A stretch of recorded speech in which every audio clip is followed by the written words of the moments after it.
அதிகாரம் உறவுகளுக்கு வணக்கம். இந்த காணொளியில இன்னைக்கு நம்ம எதை பத்தி பேச போறோம்னா, நாட்டு நடப்பை பத்தி தான் பேச போறோம். நாடு எப்படி போயிட்டு இருக்கு? நாடு நாசமா போயிட்டு இருக்கு.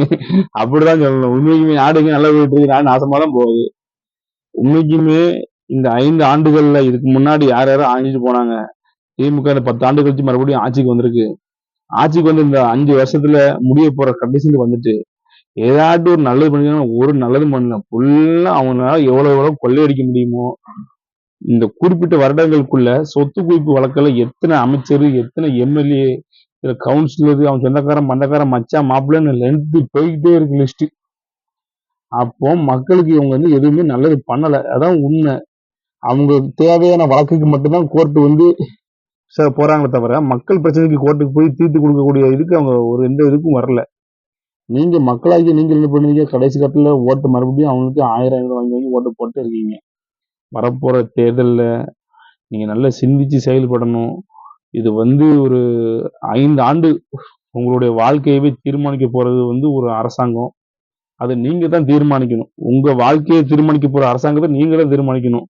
இவ்வளவு நாள் நம்மளை தேடி வராதவங்க எம்எல்ஏ, எம்பி, அவன் மச்சான், சொந்தக்காரன், மந்தக்காரன் கையில விழுவான், காலில் விழுவான், பாத்திரம் கழுவான், துணிக்க போடுவான், பிள்ளைக்கு குண்டியை கூட கழுவி விடுவான். அதெல்லாம் நீங்க வந்து பார்த்து ஏமாறக்கூடாது. நல்ல தெளிவா இதுக்கப்புறம் நீ என்னை ஏமாற்ற முடியாது. அவனுக்கு விபூதி அடிக்கணும். அவனை காசை வாங்கிக்குவாங்க. எல்லாரும் ஓட்டுக்கு காசு கொடுத்தானா காசை வாங்கிக்குவாங்க. காசை வாங்கிட்டு நீங்க யாருக்கு ஓட்டு போடணும் நீங்க தான் முடிவு பண்ணணும். அவங்க சொல்லி உனக்கு உனக்கு உனக்கு என்ன சாப்பிடணும் நீ தான் தீர்மானிக்கணும். பசிக்கு சப்பாத்தி, தோசை, பூரி, நான் பழைய கஞ்சி தான் சாப்பிடுவேன். அதே மாதிரி நீ யாருக்கு ஓட்டு போடணும் நீ தான் தீர்மானிக்கணும். அவன் சொன்னான் திமுக உனக்கு தோணதா? உனக்காண்டி யார் களத்துல நிக்கா? இங்க எத்தனையோ கட்சி இருக்கு. அதிமுக இருக்கு, திமுக இருக்கு, பாஜக இருக்கு, தமிழக வாழ்வு கட்சி இருக்கு, விசிகா இருக்கு, காங்கிரஸ் இருக்கு, தமிழக வெற்றி கழகம் இருக்கு, நாம் தமிழர் இருக்கு. இப்படி எத்தனை கட்சிகள் இருக்கு. எந்த கட்சி மக்களுக்காண்டி களத்தில் நின்றுகிட்டே இருக்கு? யாரு மக்களுக்காண்டி எந்த நேரமும் இறங்கி வேலை செய்றாங்க? வேலை செய்யறதுன்னா இலவசமா நோட்டு புத்தகம் கொடுக்கறது, இந்த மோர் பந்தல் வைக்கிறது அது கிடையாது. அரசாங்கத்தால் மக்களுக்கு ஏற்படும் எதிர்வினை தடுத்து தகர்த்தெறிந்து மக்களுக்கு துணையா நிக்கிறது தான் அது வந்து மக்களுக்கு சேவை பண்றது. மோரை கொடுத்தேன், ஒரு 10 ரூம் வந்து ஒரு புத்தகத்தை கொடுத்தேன், அது வந்து அரசியல் கிடையாது. அரசியல் என்னது? அரசியல் வந்து மக்களுக்கு என்ன தேவையோ வந்து அதை தேவையோ நிறைவேற்றிக்காதான் அரசியல். இது வந்து உண்மைக்குமே மக்கள் வந்து சிந்திச்சு செயல்படணும். உங்களை வந்து இதுக்கு மேல நீங்க வந்து ஏமாறக்கூடாது. இதான் என்னுடைய வேண்டுகோள். நீங்க நல்லா பாருங்க. ஒரே ஒரு கட்சி மட்டும்தான், நான் நாம் தமிழர் கட்சி தான் சொல்றேன். இந்த ஒரு கட்சி மட்டும்தான் உங்க கூட எப்போதுமே நிற்கும். 26 தேர்தல்ல நீங்க யாருக்கு பணம் கொடுத்தாலும் வாங்கிக்கோங்க.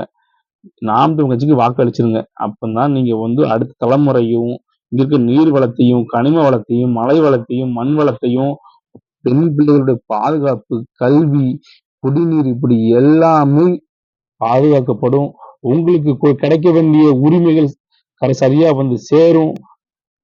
லஞ்சம், இப்படி பசி, பட்டினி, இப்படி எதுவுமே இல்லாத ஒரு தூய்மையான, நேர்மையான, கடமை, கண்ணியமிக்க ஒரு ஆட்சி கிடைக்கும் கண்டிப்பா. குழந்தைகளுக்கு தேவையான கல்வி எல்லாம் வந்து ஒரு பெரிய திட்டமே இருக்கு. அரும்பு, முல்லை, மொட்டு, மலர், இப்படி எல்கேஜி, யூகேஜி மாதிரி அப்படி இருக்கு. தமிழ் வழி கல்வி, ஆங்கில வழி கல்வி, உங்களுக்கு என்ன விருப்பமோ அதை படிக்கலாம். படிச்ச படிப்புக்கு ஏற்ற வேலை, படிக்காதவங்களுக்கு வேலை, தற்சார்பு பொருளாதாரம், இப்படி என்னென்னமோ அவங்களுடைய திட்டங்கள் ஒரு 5 ஆண்டுகள் கொடுத்து பாருங்க. அப்பதான் வந்து அவங்க என்ன பண்ண போறாங்கன்னு உங்களுக்கு தெரியும். நீங்க வழக்கம் போல 500, 1000 வாங்கி ஓட்டு போட்டுட்டு, ஐயோ எனக்கு வீட்டுக்கு ரோடு வரல, தண்ணி வரல, கரண்ட் வரல, எங்க வந்து சாக்கடை அடைச்சு கிடக்கு, அவன் பண்ண மாட்டாங்க. அவன் வருவாங்க, இப்ப தேர்தல் எடுத்துன்னு அவன் காலில் வந்து விடுவான், அவ்வளவுதான். மற்றபடி உங்களுக்காண்டி எந்த உதவியும் பண்ண மாட்டான். ஆனா நாம் தமிழர் கட்சி ஆட்சிக்கு இல்லாட்டாலும் அது எப்போதுமே மக்கள் கூடயே இருக்கு. மக்களாகி நீங்கள் இது வரைக்கும் அந்த கட்சியை வந்து ஒரு சின்ன இடத்துல இருந்து எங்கேயும் கொண்டு போய் ஒரு தேர்தல் அங்கீகரிக்கப்பட்ட கட்சியை மாத்தி வச்சிருக்கீங்க. இதையும் தாண்டி இருக்கக்கூடிய மற்றவங்களும் மாறி அந்த கட்சியை வந்து ஆட்சி படுத்த நீங்க அமர வச்சிட்டீங்கன்னா நீங்க வீட்டுல இருந்தா போதும், மத்ததை அவங்க பாத்துக்கிடுவாங்க. உங்கள்ட்ட நான் கடைசியா கேட்கிற வேண்டுகோளதான், காசு யாருக்குனாலும் வாங்கிக்குவாங்க.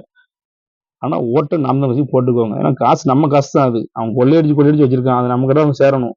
ஓட்டை நாம் தான் வச்சு போடுங்க. இதுக்கு மேல விளக்கமா என்னால சொல்ல முடியல தெய்வங்களா. நீங்களே முடிவு எடுத்துக்கோங்க, அவ்வளவுதான்.